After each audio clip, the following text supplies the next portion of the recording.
On the evening of March 1st, 2018, 55-year-old Ted Shaughnessy placed a necklace in a glass display case in his high-end jewelry store in Austin, Texas. Ted adjusted his glasses on his face and then leaned in a bit closer, and he saw the lights in the case bounce off the gold and jewels in this necklace, and it was so beautiful, he just smiled.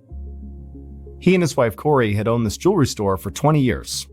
Corey had a keen eye for jewelry, so she worked as the appraiser, choosing which pieces to buy and then sell inside of the store, and also determining how much they were worth. And Ted was a great salesman.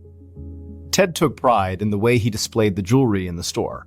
He wanted to draw the customers in, and then once they were there, Ted would approach them like they were lifelong friends. Now, part of the reason he did this was just because it was an effective sales tactic. But also, Ted really did love meeting and talking with people who came in to shop off the street. That's actually one of the reasons he'd worked in retail for most of his adult life. Ted locked the display case and walked around the shop, turning off lights and closing things up for the day. Then he set the security alarm, headed out the door, and locked it behind him. Some nights, Ted would stay at the jewelry store long after it had closed to go over the books or to redo the displays. But tonight, he wanted to get home as quickly as he could. He and his wife had plans to spend the entire night doing one of their favorite things, eating a great home-cooked meal together and just relaxing and watching TV. After leaving the store, Ted climbed into his car and headed home. About 25 minutes later, he pulled into his neighborhood and he looked around at all the huge houses with sprawling front yards and swimming pools out back. He found his house, which was just as big as all the others, and he pulled into the long driveway and came to a stop. He got out of the car, walked inside his house through the front door, and the moment he was inside, he was hit with this wonderful smell of something delicious cooking in the kitchen. But before he could even call out to his wife, he heard loud clacking sounds on the hardwood floors as two large dogs bounded through the front room towards him. Ted enthusiastically knelt down and began goofing around with the dogs and asking them how they were doing, like they could answer back. Then he stood back up, and the dogs followed at his heels as Ted made his way through the house, which could feel like walking through a maze for somebody who had never been there. Ted and the dogs got to the kitchen, and Ted saw his wife Corey standing over the stove. Corey turned around, and Ted immediately walked over, put his hands on her waist, and gave her a kiss. Ted helped his wife put some finishing touches on the meal, and then they both got excited about the night ahead of them. They knew a lot of people would find this to be a pretty boring way to spend the night, but Ted and Corey really were never happier than when they were just hanging out together. After the food was finally done cooking, the couple sat down and ate their great meal at the dining room table, while their dogs just stared at them, hoping for some scraps.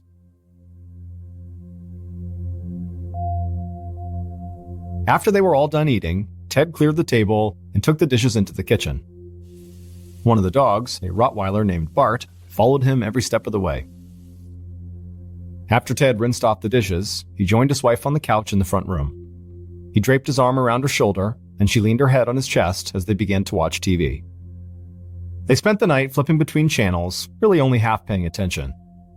Most of the time, they just talked about things at the jewelry store, and also how their son and his girlfriend seemed to be getting pretty serious. Even though their 19-year-old son only lived about 2 hours away in College Station, Texas, and they saw him often, it still felt strange to be empty nesters, not to have him in the house anymore. Before they knew it, they had spent hours just sitting there talking, and they'd both begun to feel tired. So Ted flipped off the TV, and the couple headed to their bedroom, with both of their trusty dogs trotting along right behind them.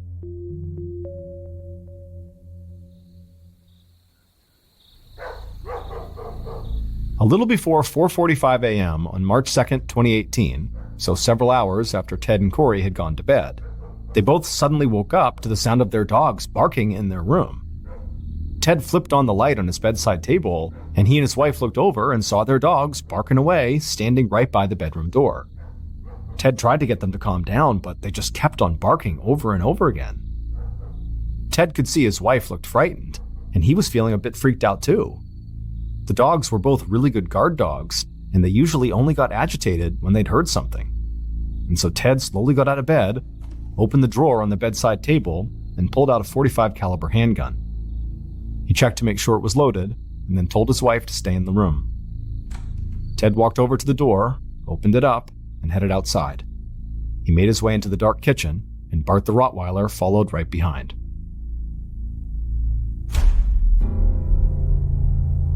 Just a few minutes later, Corey threw open her closet door, jumped inside, and slammed it shut behind her. She crouched down in the corner, trying to make herself as small as possible, and as she sat there panting, out of breath, she clutched her phone in one hand, and in the other hand, she was holding a .357 caliber revolver. She dialed 911 on her phone and pressed it to her ear, and at the same time, she held the gun out in front of her, aimed at the closet door in case anybody approached her. She heard the sound of the emergency operator on the other line, and she said the police needed to get to her house right away. Multiple gunshots had been fired, she didn't know if her husband was even alive at this point, and she said she was sure she would be dead within seconds.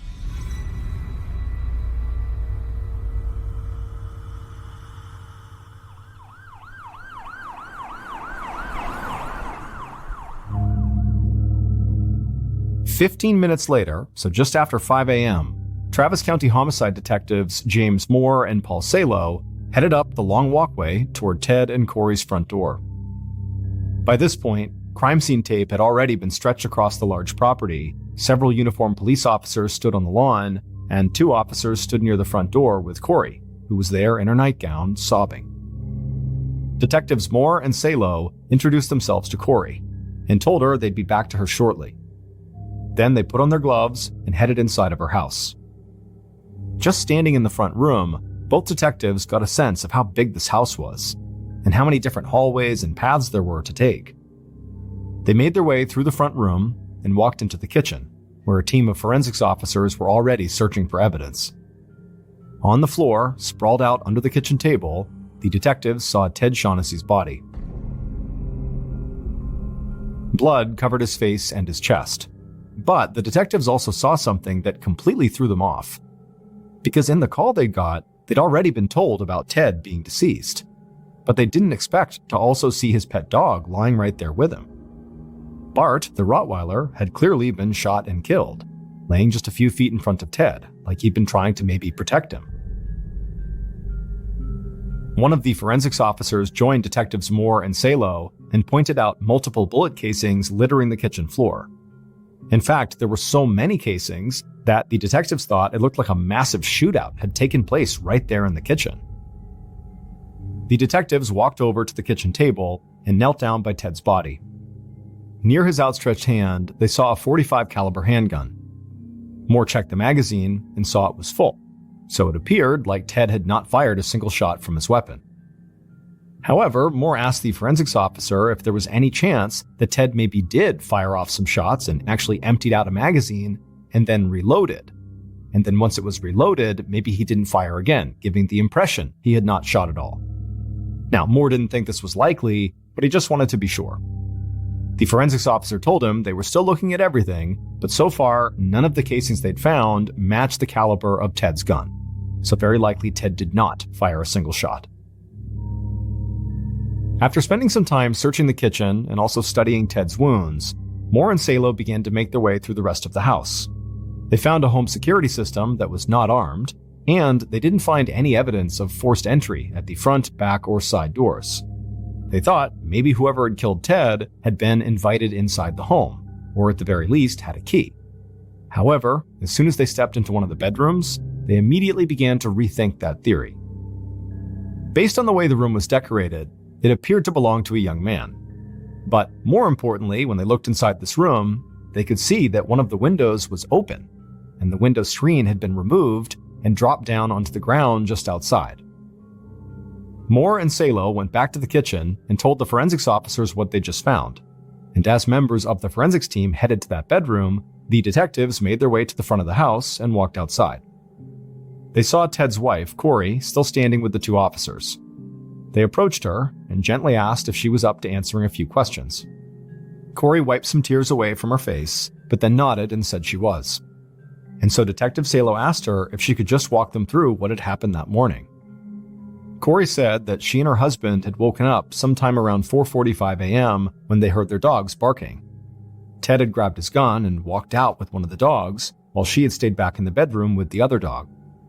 But then she said she heard gunshots coming from the kitchen, so she grabbed her own gun and ran out of the bedroom. She could hear her husband screaming, but there was also this bright light shining directly at her, making it really hard to see. All she could see were shadows moving around in front of her. But then she saw one of these shadows fire a gun and kill one of their dogs, and so instinctively she raised her own gun and unloaded her weapon, trying to hit the shadow. Detective Salo asked her what kind of weapon she had, and Corey said she had a .357 revolver. Salo and Moore looked at each other, but didn't say anything. Corey had just admitted she fired her weapon inside the house, and they've just found her husband dead from gunshots. So either she was lying and was making this whole thing up about shadows to cover up her part in the crime, or this really happened. Detective Moore asked Corey if one of the bedrooms in the house belonged to a young man. Corey said they must mean her son's room. She said she still had his room, but he was 19 years old now and lived a couple of hours away with his girlfriend. And she'd already asked an officer to call them right after police had arrived, and they were on their way right now. Detective Salo asked Corey if she could give any description of the person she'd fired her gun at, even though it was dark and shadowy. Corey shook her head and said no. She figured it was just a burglar. After all, she and Ted were well known in the area for their jewelry store and for having made a good amount of money. And so they knew they were a target for robbery. After this, Salo and Moore stepped away from Corey and headed back inside the house. And already they were starting to question some of Corey's answers.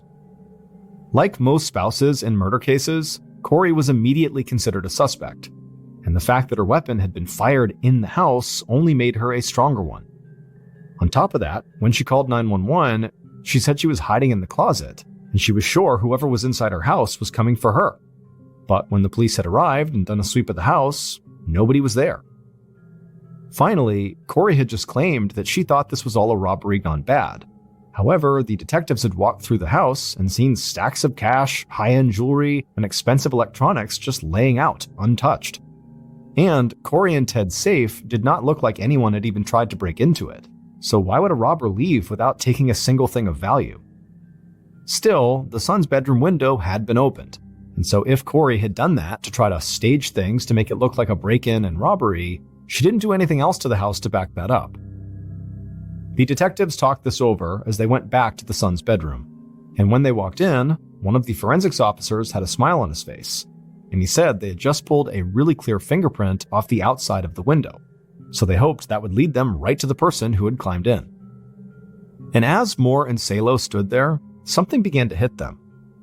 If somebody did really break into the house through this window, climb into this bedroom, and then make their way all the way to the kitchen, they would almost have to have some previous knowledge of the layout of this place. Because even with all the lights on, this was not an easy house to navigate. It was massive and basically like a big labyrinth. So now, the detectives felt almost convinced that even if Ted's wife was not involved, somebody who Ted knew and who had very likely been to this particular house many times must have been his killer.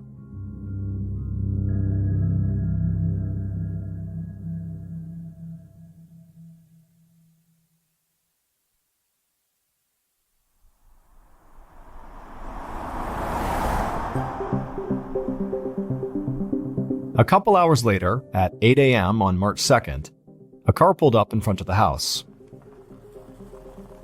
Ted's 19-year-old son, Nicholas, and Nicholas's girlfriend, Jackie Edison, parked behind the line of police cars outside the house that Nicholas had grown up inside of. They both got out of the car and immediately spotted Corey, who was still standing in the front yard, and began running towards her.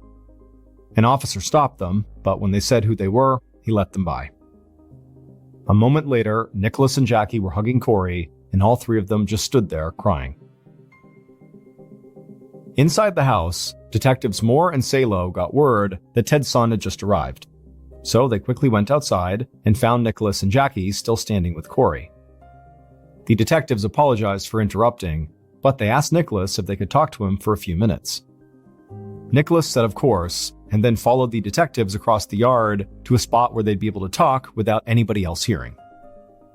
Moore started off by asking Nicholas where he'd been around 4:45 a.m. that morning, the time the 911 call had come in, and Nicholas said that he and his girlfriend were asleep at their place in College Station. Jackie was a student at Texas A&M down there, and Nicholas worked trading stocks as a day trader.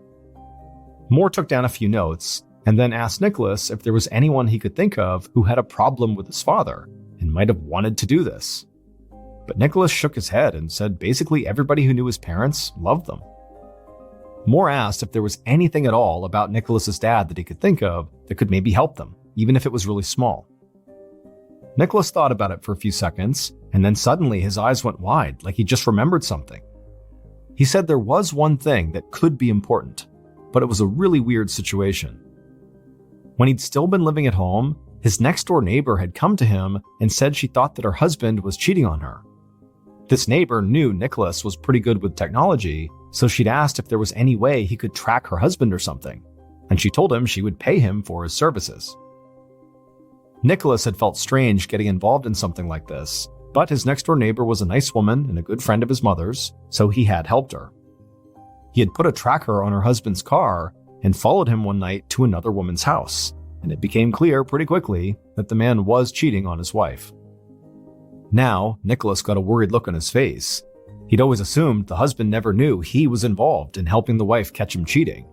But if this man had found out it was him, he might have wanted revenge, and his dad might be dead because of it. After that, the detectives told Nicholas he could go rejoin his mother.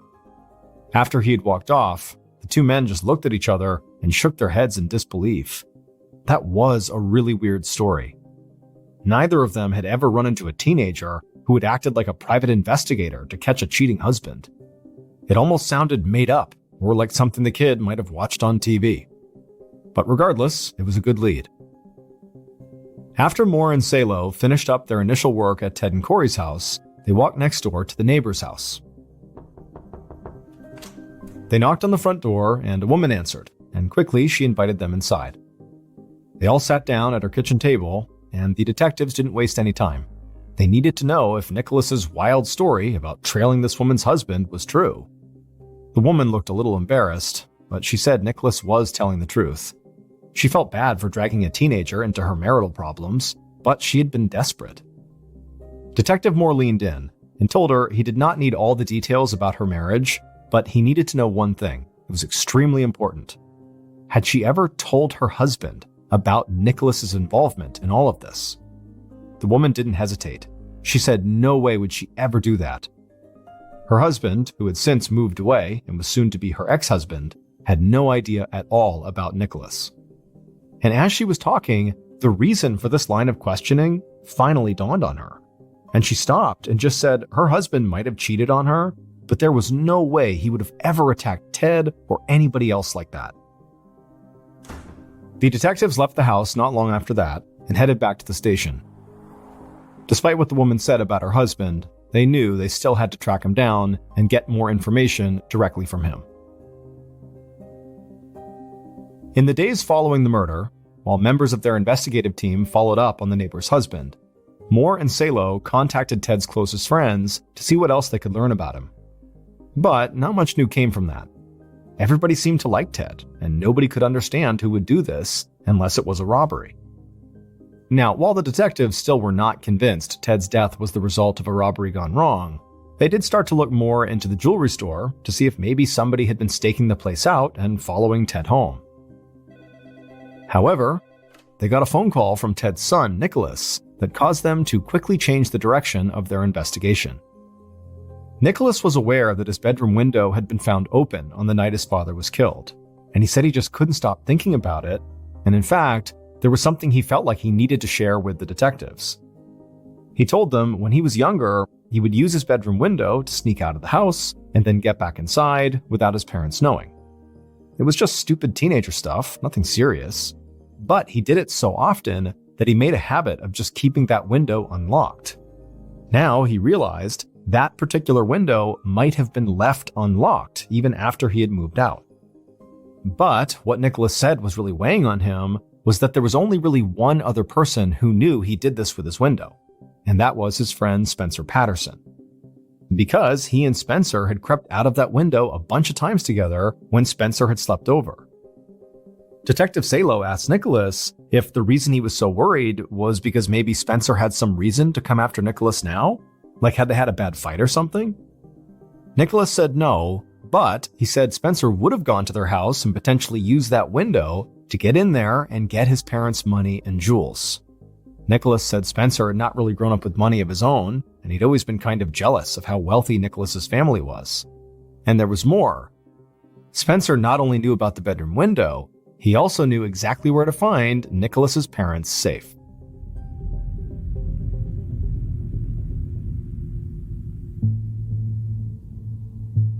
About a week after the murder, Detectives Salo and Moore sat together in an office, going over the notes they'd already put together. And even though their investigation was still relatively new, they felt like they had some promising leads. They still thought there was a strong chance that Corey had simply shot her husband, because in addition to what they'd learned at the house, they'd now discovered that Corey was the beneficiary of Ted's $1 million life insurance policy. She also stood to gain sole ownership of the jewelry store and the house, which were both worth a ton of money too. The detectives believed they'd have a clear idea about Corey's potential involvement in the murder when they got the results of the ballistics tests that would show if Corey's gun had fired the bullets that killed Ted. But the detectives had also started to consider that maybe Corey had been right. Maybe this was a robbery gone bad. And if that was the case, Nicholas's friend, Spencer, had to be high on their suspect list. Even if this robbery had not actually been successful, Spencer did know that Ted and Corey were wealthy, he knew how to sneak in through Nicholas's window, he knew his way around the maze-like house, and he knew where the safe was. Detective Moore picked up the phone, put it on speaker, and called the number he had for Spencer. Spencer picked up, and Moore quickly introduced himself and then immediately launched into a series of questions. The detectives learned that Spencer had gone over to Ted and Corey's house for dinner about a month ago when Nicholas had been visiting. And they said that they had treated him like he was one of the family, just like they'd done since he was a kid. Moore asked Spencer how he and Nicholas used to sneak out of the house when they were younger. And Spencer talked about using the bedroom window, just like Nicholas had said. While the detectives talked to Spencer, they kept getting the feeling like he was holding something back. The kid was being very cooperative and answering their questions, but there just seemed like there was always this hesitation, or like he was about to say something and then chose not to. By the end of the call, Moore and Salo still did not feel satisfied, so they scheduled an in-person meeting with Spencer. And in the meantime, they decided to keep a close eye on their other major suspect. About a week later, in late March, Nicholas and Jackie were sitting on the couch in the front room of Ted and Corey's house, looking at Corey as she stared out the window onto the street. Nicholas didn't want his mom to be alone, so he told her that he and Jackie would stay at the house as long as they needed to. That had cheered Corey up, but it was clear she was still struggling. And today, Nicholas and Jackie were extra worried about her, because she kept standing there just staring out the window. They had no idea why. But suddenly, Corey turned around and told them to come over and take a look for themselves. And so Nicholas and Jackie walked over to the window, and Corey pointed to a plain-looking sedan on the street. She told them she thought it was a cop and that he was watching her. At first, this seemed like paranoia to Nicholas and Jackie. However, when Nicholas looked out the window and he got a good look at that car before it drove off, he thought his mom was right. It definitely could be an unmarked police car. Corey stepped away from the window and collapsed onto the couch. She didn't understand why the police would be watching her. Why weren't they out finding the person who had actually killed her husband? Nicholas looked over at his mom, and he could tell she was just in total despair. And so he leaned over to Jackie and whispered something in her ear. Jackie was surprised by what she just heard, but she quickly smiled and nodded her head. And so Nicholas took Jackie's hand, and together they walked over to the couch where Corey was. And then Nicholas took a breath and said that he and Jackie had something very important he wanted to tell her. They were not just boyfriend and girlfriend anymore, they had actually gotten married. Corey instantly sat up and just stared at them for a second, shocked. Nicholas quickly said that they had planned to tell her and Dad when they came to visit next, and they still wanted to have a big ceremony, but they had just decided they wanted to spend the rest of their lives together, and so they had just gotten it done and gotten married. After a tense couple of seconds, Corey broke down in tears, but these were tears of joy. She got off the couch, smiled, and hugged Jackie, and told her how happy she was to welcome her to the family. Then Corey said Jackie should go pick an engagement ring from their jewelry shop, and then they should have a big engagement party. Even if they were already married, she didn't want her to miss out on anything. And who knows, maybe this was a way for them to start to heal a bit and move forward as a family. Nicholas was very relieved. He was so glad the news had made his mom as happy as he hoped it would. But as excited as she seemed, and as much as they all wanted something to celebrate during this terrible time, Nicholas just couldn't shake the image of that unmarked police car staking out his mother's house.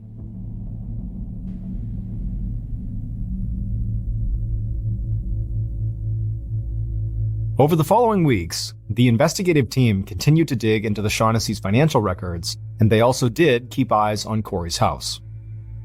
While that was going on, Detectives Moore and Salo met in person with Nicholas's friend Spencer. And somehow, being face-to-face with him made them feel even more like he was hiding something. And it was strange, because on the surface, Spencer seemed cooperative and like he wanted to help.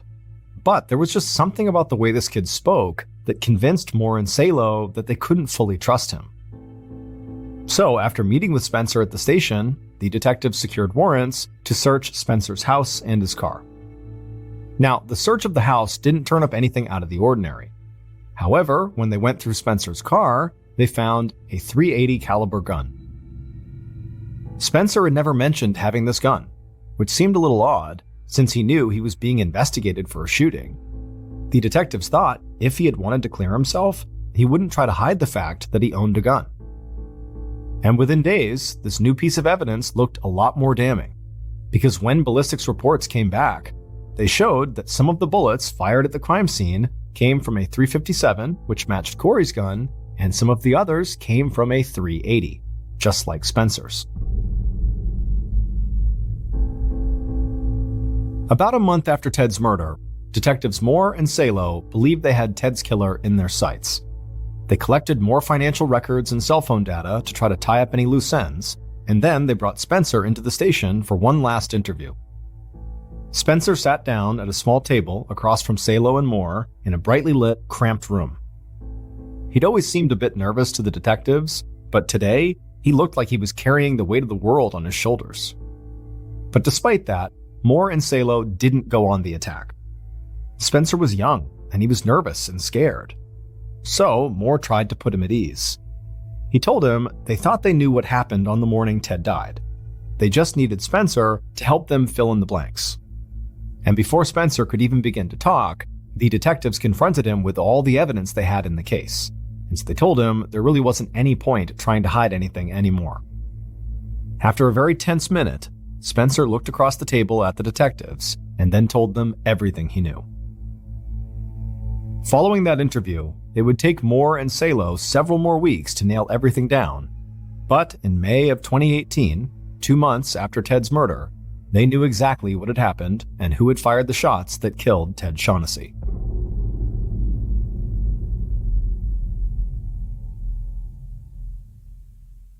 Based on Spencer's interview, cell phone data, and evidence collected throughout the investigation, here is what police believe happened to Ted in the early morning hours of March 2nd, 2018.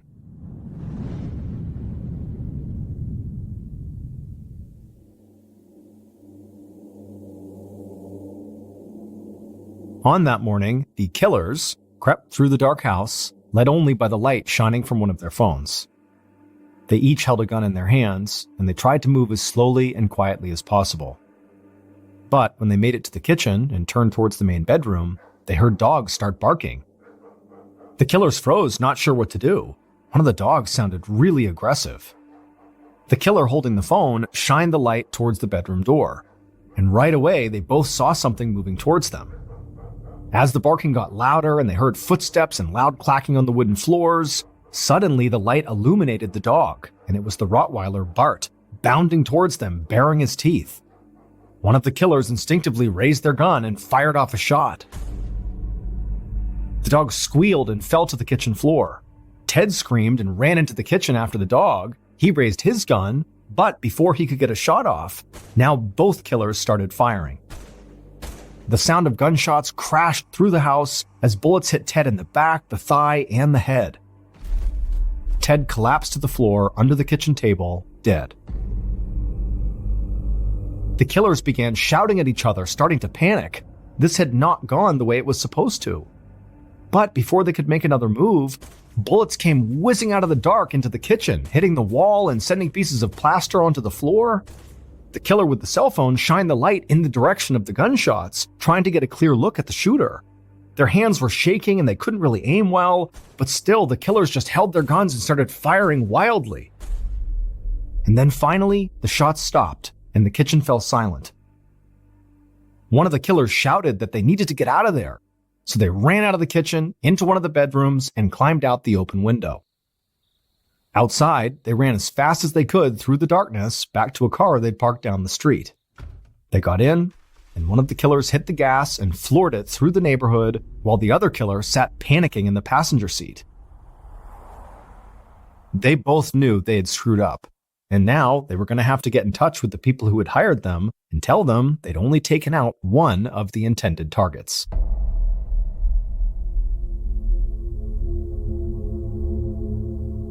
The killers were two men who had no connection to Ted. However, the two people who hired these men were Ted's own son, Nicholas, and the woman Nicholas had secretly married, Jackie Edison. Nicholas knew if both of his parents were dead, he would inherit their store and their house and benefit from their life insurance policies, all of which would have made him a multimillionaire. And Nicholas really wanted that money, because he had gone into quite a bit of debt from playing the stock market as a day trader. So, with Jackie's help, he found two hitmen and offered to pay them a lot of money to kill both Ted and Corey and to make it look like a robbery. Nicholas told the hitmen about his bedroom window and gave them a complete layout of the house. But on the night of the murder, the hitmen did not imagine they would find themselves in a full-fledged shootout, so when Corey started firing off her .357 at them, the whole plan fell apart. And so when Corey rushed back to her closet to call 911, instead of the hitmen going after her and killing her, they just ran out of the house and didn't even attempt to make it look like a robbery. And then a few hours later, when Nicholas and Jackie arrived at the house, they knew their plan had not worked. So they tried to play the perfect son and daughter-in-law. Nicholas also sent the cops after the neighbor's husband and his close friend Spencer. The neighbor's husband was cleared as a suspect very quickly, but Spencer remained high on the suspect list, just like Corey was, for a significant amount of time. However, when ballistics tests came back, they confirmed that none of the bullets fired from Corey's gun had actually struck Ted, and that the gun that was found in Spencer's car had not been used in the murder. And that fingerprint that had been found on the bedroom window did not match Spencer's. In fact, it just turned out to be an old print from when the window had been manufactured. So the detectives no longer believed Spencer committed the murder. And the more they talked to Spencer, the more they realized he wasn't hiding something to protect himself. He was hiding something to protect his best friend, Nicholas. But in his final meeting with police, Spencer would admit that Nicholas had talked to him on several occasions about wanting to murder his parents and hiring hitmen to do it. And after this, when police dug deeper into Nicholas's phone records, they found a couple of things that sealed the case. Nicholas, being the family member who was the most tech-savvy, set up an app on his phone that enabled him to control the alarm system on his parents' house. And the second discovery, and the far more damning one, was a series of text messages between Nicholas and Jackie in which the two of them were clearly arranging a murder for hire. Nicholas and both shooters were sentenced to 35 years in prison. Jackie cut a plea deal and received 10 years of probation, but with one very specific caveat. She had to spend 2 nights in jail every year on the anniversary of Ted's murder.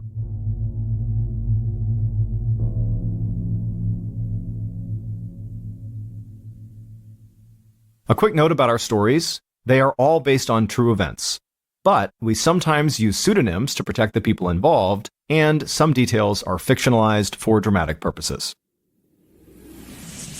On the afternoon of June 6, 1980, a 56-year-old man named Zygmunt Adamski, who just went by Ziggy, was having a late lunch with his wife and his cousin inside of Ziggy's little brick house in the English village of Tingley. That day had been a particularly stressful day for Ziggy and his family because the following day was Ziggy's goddaughter's wedding, and Ziggy was very close with his goddaughter. Ziggy and his wife couldn't have kids because of medical issues, and so his goddaughter had basically become, at least in Ziggy's mind, like his own daughter. And so in fact, at her wedding, Ziggy was going to be walking her down the aisle. And while Ziggy was really excited about this, he was also very stressed out that he was going to screw it up. And so he had gone over and over, what responsibilities he had as part of the wedding party. And he had this little speech he had to give that he had rehearsed 50 times. He had it written out. I mean, he was ready, but he was very much in his own head about something potentially going wrong that he would be responsible for. And on top of that stress, Ziggy had gotten into a fight that day with his cousin because he felt like the cousin was being kind of disrespectful in some way to his goddaughter. And so Ziggy had stepped up and defended his goddaughter to his cousin. And so there was this undercurrent of tension at the lunch table, not to mention this overarching stress that Ziggy was under about this wedding. And so as Ziggy and his cousin and his wife have this kind of tense meal, Ziggy suddenly realizes that he forgot to get potatoes when he went to the store earlier to buy ingredients for this meal. And for some reason, Ziggy decides, you know what, I'm going to just put my stuff down now, go to the store, and get those potatoes, even though at this point it was too late to make the potatoes for the meal. And so maybe Ziggy just wanted to go out and do anything to get away from his cousin for a minute and away from all this wedding planning they were doing and just kind of go out and clear his head. And so Ziggy put his napkin down on the table, he stood up, he told his cousin and wife that he was going out to get potatoes. They were like, okay, and the cousin actually said, do you want me to come with you? Is there anything else you need to get while you're out? And Ziggy said, nope, I'm good. He grabbed some cash out of his wallet and he headed out the door. The village of Tingley, where Ziggy and his wife lived, was a very safe place. He and his wife had actually moved there after fleeing from Poland during World War II, where both Ziggy and his wife, whose name was Lottie, had been held prisoner at some point. And so after all this trauma of being held prisoner and having to flee their home country, they had looked for the safest, best place to kind of resettle and stay for good, and Tingley was it, and they loved it. Ziggy had gotten a job in Tingley as a coal miner, and he had been doing that for 27 years. As for Lottie, she didn't work because she had a disease called multiple sclerosis, which meant she was confined to a wheelchair. But Ziggy and Lottie had quickly made lots of friends in town who were very supportive, and so it wasn't long before Ziggy and Lottie had a very happy and stable life in this town. The little shop where Ziggy was going to was only about 3 blocks away from his house, which meant walking to the store, getting potatoes, and coming back would only take a few minutes. And so Lottie and the cousin back home, they expected to see Ziggy really come back within 10-15 minutes. But when he didn't, and after about 30 minutes went by, Lottie actually got really concerned because Ziggy was just not the type of person to do stuff unannounced. He was incredibly methodical, he was very punctual and reliable, and so being late from this little trip to the store was just so uncharacteristic that Lottie told the cousin, hey, you go to the store and see if Ziggy is there, see what's going on here. Ziggy had worked in the coal mine for nearly 30 years, and he had some serious lung issues from breathing in all of the coal, and so Lottie was thinking, maybe he collapsed or something along the way from these breathing issues. But when the cousin got to the shop owner told the cousin that they had seen Ziggy. He had come in about 25 minutes earlier, he had bought a bag of potatoes, seemed totally normal, everything was fine, and he had left walking back in the direction of his home. And so the cousin thanked the shopkeeper and then left and began jogging back towards Ziggy's house, thinking, maybe he had just not seen him on the way, that maybe Ziggy was sitting down somewhere on this 3-block path. But the cousin got all the way home and didn't see any sign of Ziggy. And so after going back inside of the house, the cousin and Lottie talked about what they should do, and they actually went back out into the neighborhood asking around, asking neighbors and other people if they had seen Ziggy. But after a couple of hours of canvassing the neighborhood and not finding Ziggy or finding any indication of what happened to him, Lottie ended up calling the police. But the police were not inclined to launch a huge investigation for a grown grown man who's only been missing for a couple of hours in his neighborhood with no sign of foul play or any other sign that anything really bad had happened. And after the police began asking questions of Lottie and the neighbors about what Ziggy's life was like, they learned that recently Ziggy had been declined for an early retirement from the coal mine. Because of those breathing issues he was having, he had requested to retire now, but they said no. And so Ziggy was really upset about that. He was really stressed about this wedding of his goddaughter the next day. He had been fighting with his cousin. Also, Ziggy was basically taking care of his wife, who's in this wheelchair all the time.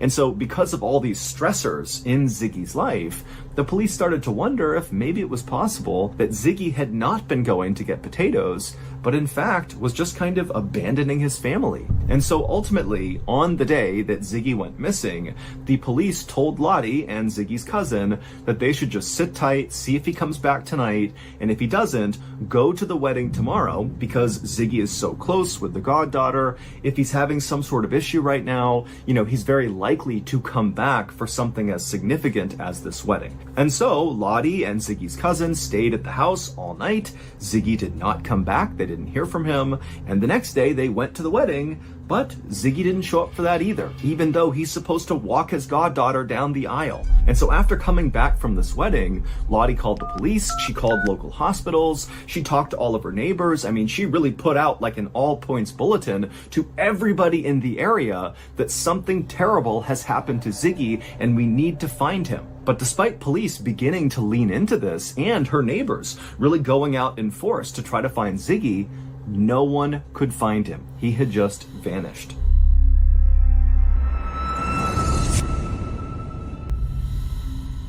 On the morning of June 11th, so 5 days after Ziggy went to get potatoes and then vanished, a man named Trevor Parker got to work at his father's coal yard in the English town of Todmorden. The coal yard was basically just this big open lot that had a chain link fence around it that butted up against some railroad tracks.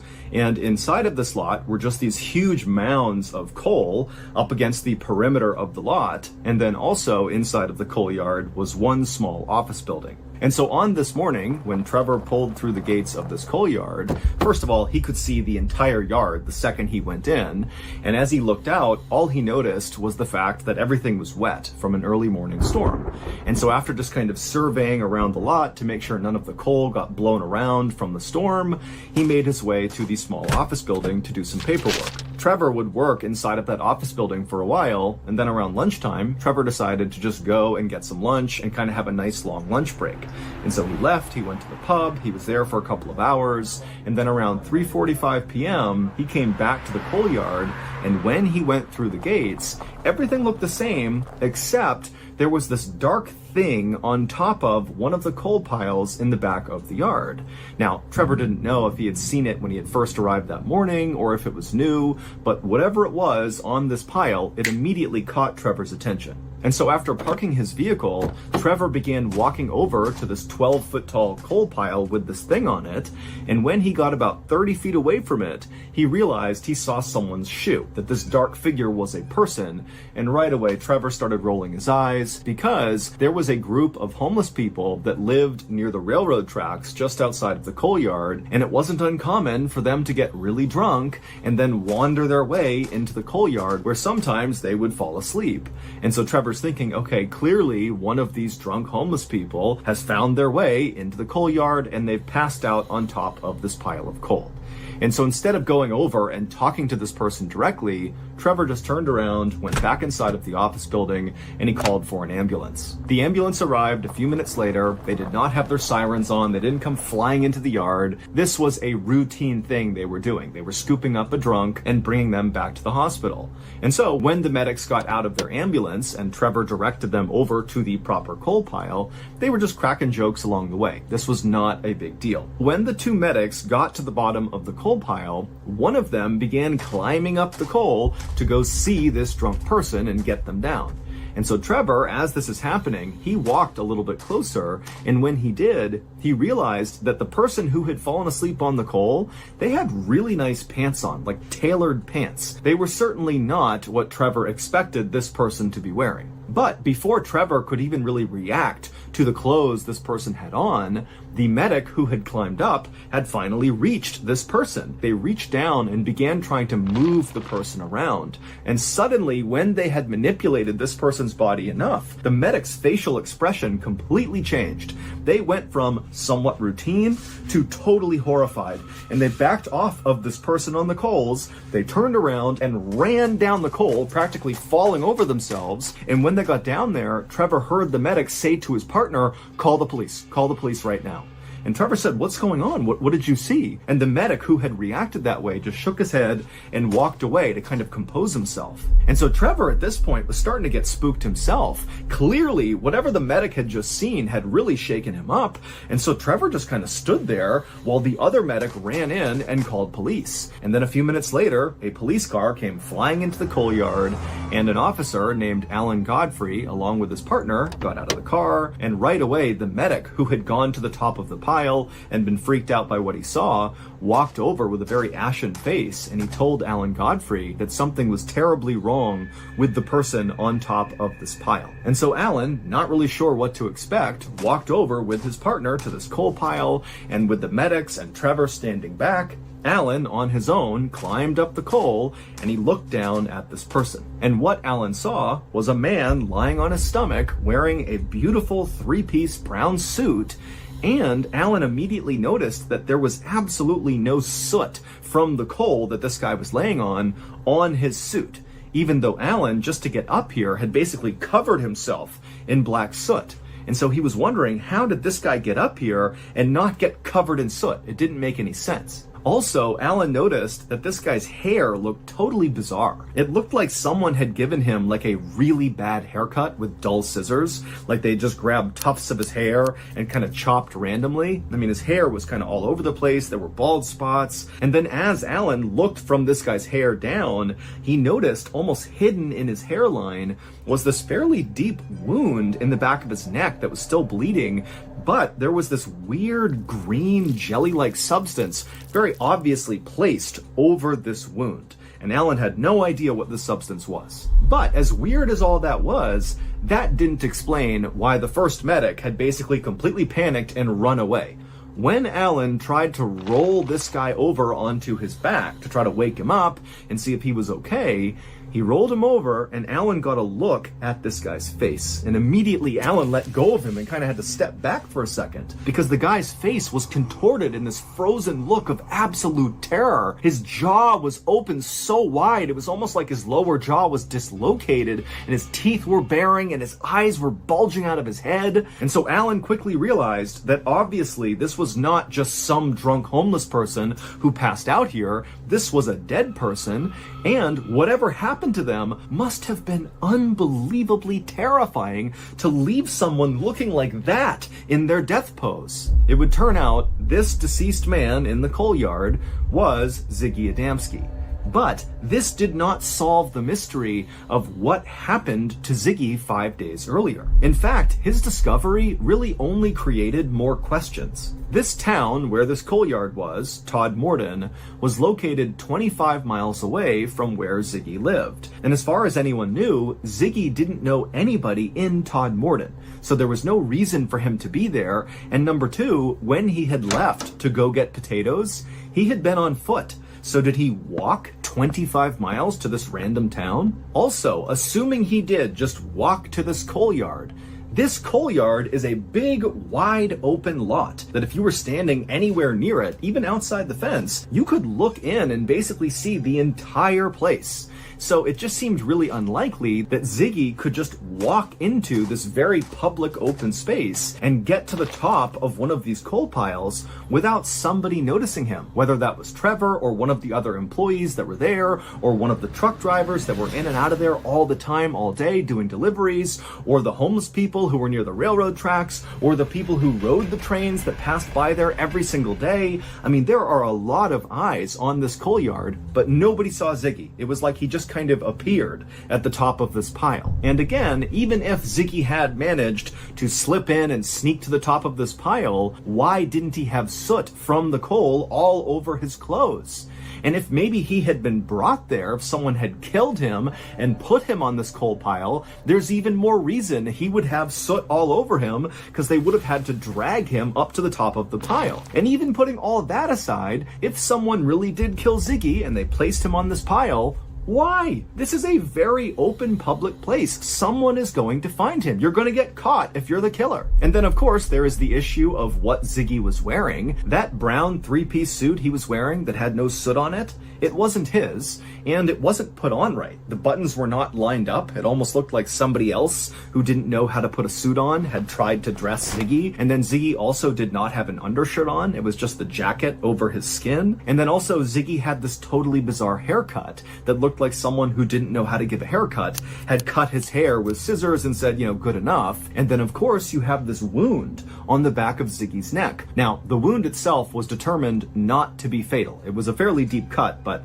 it wouldn't have killed him. However, the most significant part of that wound was that green jelly that had been placed across the back of it. During Ziggy's autopsy, they were unable to figure out what this green jelly was, and they ran dozens and dozens of tests on it. And also, during the autopsy, the coroner would determine that Ziggy had actually died the same day he had been found. So he was doing something for 5 days between going missing and being on this coal pile, but nobody knows what it was. And as for his cause of death, the coroner was not entirely sure, but it did seem like he died of a heart attack. The coroner would search all of Ziggy's body for signs of some sort of fight he might have gotten into, some sort of defensive wound on his body, but there was nothing. However, the coroner did find there were very small burns on the back of his neck that were caused by acid, but it was unclear how those got there. When they inspected Ziggy's stomach, they determined that he had been eating and drinking regularly, and so he was not malnourished, he was not dehydrated. He was relatively healthy when he died. He just had this heart attack for unknown reasons, and apparently whatever gave him the heart attack scared him so badly, his face contorted in that horrible way. Ultimately, the coroner just kind of gave up and ruled that Ziggy had died of natural causes, and then the case was closed. But to this day, no one really has any idea how Ziggy went from going out to get groceries to winding up 25 miles away, dressed differently, with this haircut, with this jelly on him and acid burns, dead with this horrible look on his face on this coal pile. It doesn't make any sense. This case has become very famous because people say it is the best example of alien abduction. That Ziggy had left his house to get groceries, got abducted by aliens, and then over 5 days, these aliens did stuff to Ziggy, including cutting into his neck and dropping acid on him, and then they put that green stuff on the back of his neck. They dressed him the way they thought people dressed, in the suit, but they didn't really do it right, and then they literally just dropped him on top of this coal pile, which would explain why he didn't have soot all over him. He was dead, they dropped him, and he just landed on the top of the coal pile. And even if you think that's totally far-fetched, keep in mind, still today, we do not know what that green jelly compound was on the back of his neck. It's literally never been identified, and people have been trying to figure it out for 40 plus years. Also, it's worth noting that one of the responding police officers, Alan Godfrey, claimed to have seen a UFO within weeks of finding Ziggy Adamski.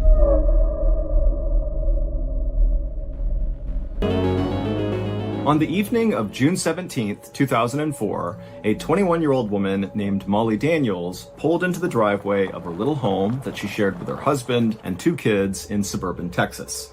It had been a long day for Molly at the home remodeling business where she worked as a receptionist, and so now that she was home, the last thing she wanted to do was go inside and make dinner for her family. And so, after turning off her car, Molly just sat there in the driveway for a couple of minutes, just zoned out looking out the window, but eventually she kind of snapped out of it, she gathered up her things, she got out of the car, and she made her way up to the front door. And as soon as she stepped into her home, that bad mood she was feeling from work was wiped away and replaced with happiness. Because the first thing she heard the second she was in her home was the sound of her 4-year-old son, Caleb, hysterically laughing. And so Molly walked into the back room and she found her son, along with her husband, Clay, rolling around on the ground, tickling each other. And next to them was their 1-year-old daughter sitting on the rug, laughing as well and clapping and watching along. And so as soon as Molly walked into the room, Clay, who was underneath Caleb, stopped for a second and grinned up at Molly. Molly smiled back, and then Clay and Caleb went back to wrestling, and the 1-year-old continued to laugh and play along. And so Molly suddenly felt so content with her life. It was so incredible to have a family of her own. And so, with a big smile on her face now, she headed off into the kitchen to make dinner. Life had been tough financially for the Daniels family recently. The city where they lived, called Leander, was located just north of Austin, Texas, and it was getting more and more expensive every single year.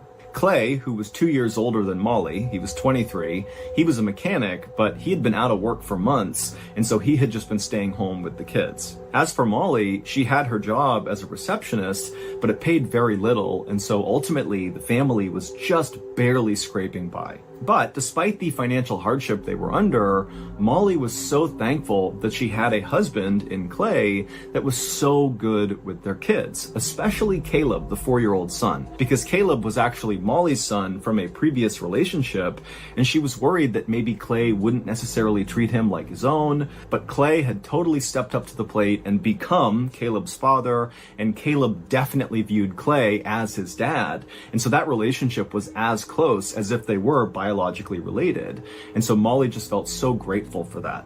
That evening, the family sat down and had dinner together, and then afterwards, Molly and Clay got the kids off to bed, and then Molly and Clay stayed up and watched TV together. But after a while, Molly said she was tired and she was going to go to bed. Clay said he'd be staying up for a bit longer, and so the couple kissed, said goodnight, and Molly made her way upstairs. At around 10:45 p.m. that night, so about 15 minutes after Molly went upstairs, she was laying in bed, drifting off to sleep, when she heard the sound of their front door open and then shut, and then she heard the sound of their car being turned on and leaving the driveway. Now, this was not a big deal for Molly because earlier that night, Clay had mentioned kind of offhandedly that he wanted to go see his mom that night, that he might swing over there and say hello. He had a couple of paperback books that he wanted to give her, and so Molly knew there was a chance he could be doing that, and so she assumed that had to be what she was hearing, and so she forgot about it and fell asleep. The next morning, when Molly woke up at 6 a.m., she rolled over and she saw Clay was not in bed with her. Now, she wasn't immediately alarmed by this because it wasn't unusual for Clay to get up really early.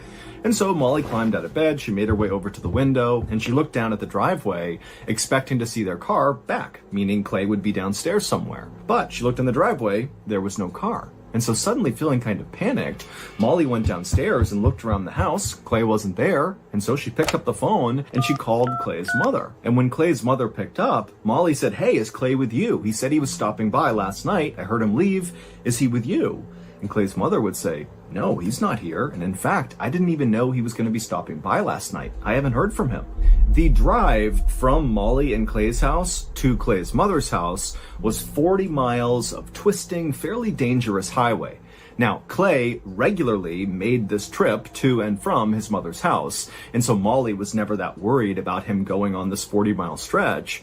But suddenly, without saying it, both Molly and Clay's mother were thinking the same thing. Did Clay get into a car accident last night on the drive to his mother's house? And so at some point, Clay's mom on the phone tells Molly to stay calm, stay at the house with your kids. I'm going to get in the car. I'm going to drive the route that Clay would have taken back to you, and we'll see if we can find him. And then as soon as the two women hung up, Clay's mother ran to her car. She jumped inside, she turned it on, she peeled out of the driveway and began speeding those 40 miles back towards Clay and Molly's house. And she had only gotten about halfway along this trip when up ahead she saw all these flashing blue and white lights. She saw crime scene tape across the whole road. This was a section of the highway that was heavily forested on either side, and she could see traffic was backed up very far on the other end and as well on her side. And so of course Clay's mother is thinking, this is my son, he's been in an accident right here. And so she pulls over to the side of the road, she throws it in park, she gets out and runs to the nearest police officer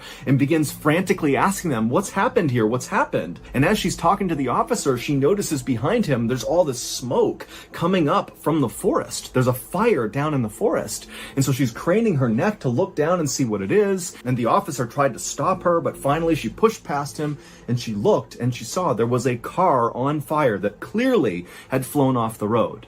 And so in a total panic, she begins asking the officer, do you know who it is? Is it my son? Is it Clay? The officer told her to please calm down. We have no idea whose car this is. We're trying to figure it out. The fire department hasn't even put the fire out yet. We don't know enough to tell you anything. But at this point, Clay's mother could not wait any longer for answers. And so she turned around, she ran back to her car, she hopped in it, and she made her way around this big police barricade and sped the rest of the way to Clay and Molly's house. And there, she picked up Molly, she drove her back, and when they got there, both women are totally hysterical, but they run right up to the police tape, and they look down in the direction of where this fire had been, which now had been put out. There was just smoke coming off of this car frame that had been totally burned out.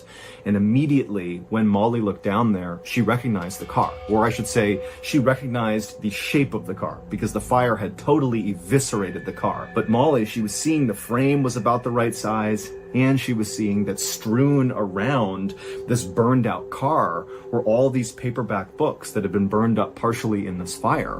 And she knew that Clay had likely been on his way to his mother's house with all these paperback books inside of the vehicle. And so she knew this had to be Clay. And at the same time that Molly is having this horrible realization, the fire department down below was able to actually get into the burned out vehicle. They opened up the door and they found right away there was a body in the driver's seat. And so between the size of the body, all the paperback books that Molly said, that would be something Clay would have, along with several other personal effects that were found inside of the car, like Clay's prized Harley-Davidson pin that he always wore in his hat, it was obvious that this was Clay.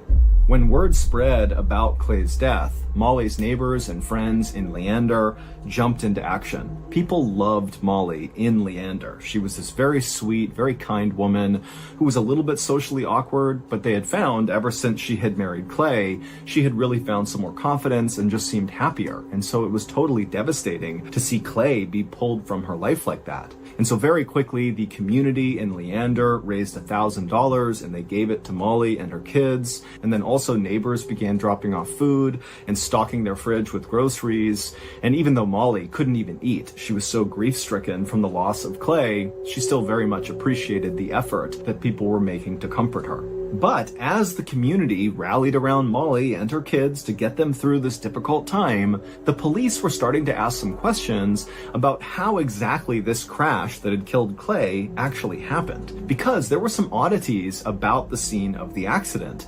The biggest being, there were no skid marks on the road, which meant Clay had not hit the brakes before swerving off the road and crashing down in the trees below. And secondly, they didn't really understand how the fire that had started after this crash had gotten so incredibly hot that it basically had completely melted away every part of the vehicle save for the frame.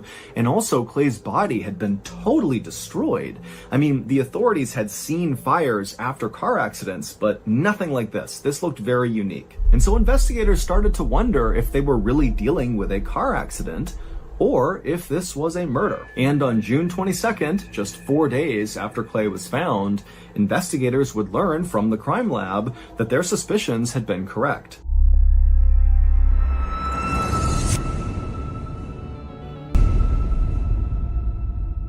It would turn out there was lighter fluid found all over the front seat of the car, so that was the reason the fire had gotten so big. And then during the autopsy, Clay's lungs showed that he had not ever inhaled any soot, meaning he was dead when the fire started. And so very likely, Clay was murdered and the car accident was staged. And interestingly, when word started to get out in town that Clay's death seemed suspicious and that maybe he was murdered, it turned out nobody was surprised. Because even though Molly adored Clay and thought he was a great father, most other people in Leander hated him. He was known around town to be this totally short-tempered guy who would just pick fights with people out of the blue. In fact, at Clay's own funeral, his literal best friend stood up to eulogize him, and during this, he said, "I think honestly, the world is a better place without Clay." And so investigators began looking into Clay's background to see if they could find connections with people that might have a grudge or some reason to be mad at Clay who might want to do him harm. And very quickly, investigators found something. Just 10 days before Clay was found, he had pleaded guilty to sexually assaulting a 7-year-old girl. But the sentence he received was incredibly light. He was given 30 days in jail, which he had not served yet, and probation. Now, the father of the victim, the 7-year-old girl, was absolutely furious about Clay's light sentence. And in fact, just a couple of days before Clay died, the father threatened to kill Clay. So investigators quickly tracked down this father, and they brought him in for questioning, but very quickly this father made it clear to police that yes, he hated Clay, yes, he had threatened to kill Clay, but no, he had nothing to do with what happened to Clay, and the father had an alibi to back that up. And so after confirming his alibi, the police somewhat reluctantly allowed the father to leave, even though to a lot of them, he just really seemed like the slam dunk primary suspect, but he couldn't have been. And so with him out of the picture, the police were kind of back to the drawing board. And so they decided they would actually go talk to Molly and see if maybe she could shed some light on who else might have wanted to hurt Clay. Now, in their previous conversations with Molly, police found her to be incredibly polite and also at the same time very, very upset about the death of her husband. But this time, when investigators showed up at Molly's house and she brought them into her kitchen where they sat down to talk, it was like the police got a totally different Molly. And it happened as soon as they asked her, hey, who do you think could have hurt your husband? It was like Molly suddenly became impatient. She didn't have time for these questions. And finally, she just said, you know what? I think Clay was depressed because he had that prison sentence that was coming up that he didn't want to serve. And so probably he just killed himself. I think that's what happened. And so now I need you guys to leave. And so the officers didn't make a fuss. They didn't fight Molly on this. They just got up, they left.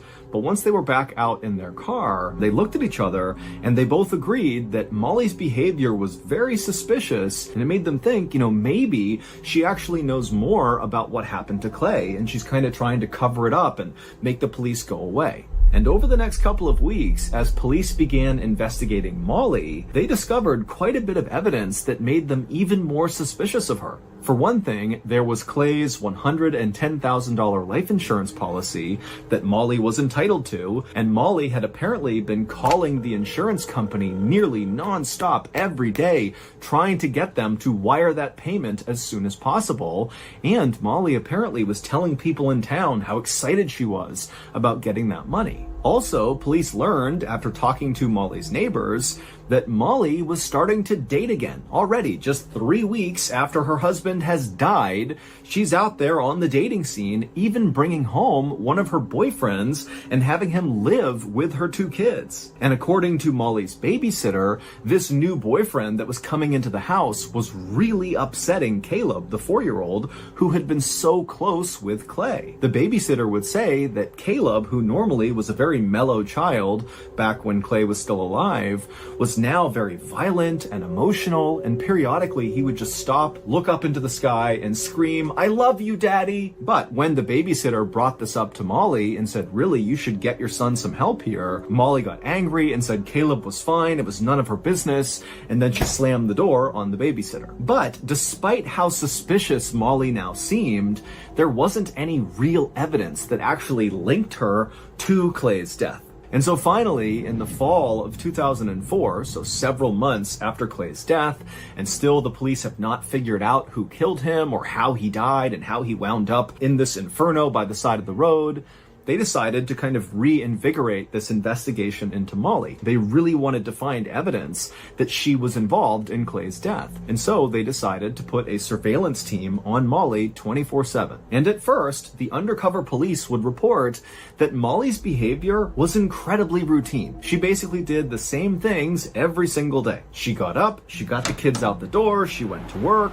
Afterwards, she picked her kids up from the babysitter, she went home, she fed her kids, and then they all went to bed, and they did it all again the next day. The only deviation from her schedule was periodically she would go out after work to run some errands, like go to the grocery store. But then on December 3rd, so 6 months after Clay was found, Molly would finally break her routine. On that day, Molly, on her way home from work, made a pit stop in this parking lot near several local stores. So she parked her car, she got out, but then instead of walking into one of these stores to run an errand or something, she walked to a dark-colored Mustang that was parked in the parking lot as well, and a guy was driving it. This guy the cop didn't recognize, with dark hair. Molly walked up to him and began talking to this guy through the window, and then at some point, Molly began very suspiciously looking over her shoulder like she was trying to see if anyone was watching her, and then she walked around and climbed into the Mustang with this guy. She shut the door, and then the two of them drove off together. And so the undercover police officer followed after them,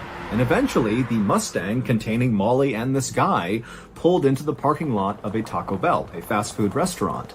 And so they stopped, they got out, and the undercover officer watched as the two of them casually walked inside of the Taco Bell. They ordered some food, and they sat down by the window to eat. And so by this point, the undercover officer, he's not seen anything incriminating happening here.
But what he's seeing is such a break from her routine that it just seemed really suspicious, and he wanted to go inside and have a look. And so he called for backup from another undercover officer who was part of the surveillance team. He came into the parking lot, and then the two of them, these two officers who are wearing plain civilian clothes, they both got out of their unmarked vehicles, and they casually walked into the Taco Bell, and they got in line to order food.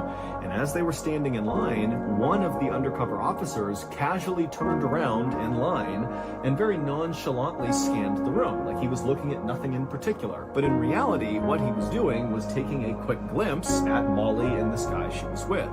And when the officer took this quick glimpse, he noticed something very strange about the guy that Molly was sitting with. Something that the officer hadn't seen before, but now that he was up close, he could see it.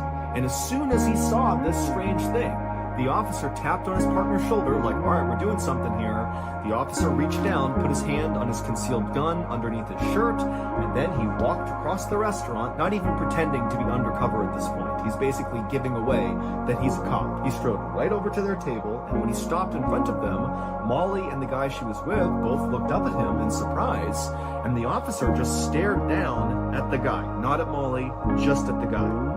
The strange thing the officer had caught when he looked over at the guy was that he recognized him. This was someone he knew personally from being in law enforcement in the area.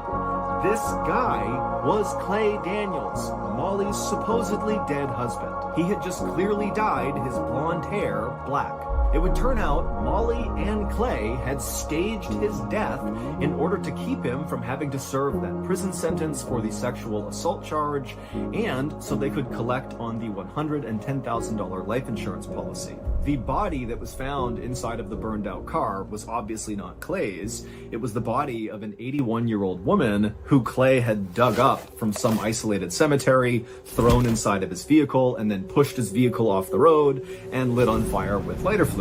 And so that was why there was no skid marks up on the road, because again, this was not a car accident, it was staged. And so after Clay and Molly staged Clay's death, it actually worked. People really believed that Clay had died. They were questioning how he died, but nobody really thought it wasn't Clay. And so their plan was working. But after 3 weeks of being apart, with Clay kind of hanging out by himself away from the town, Clay and Molly just couldn't stand to be apart any longer.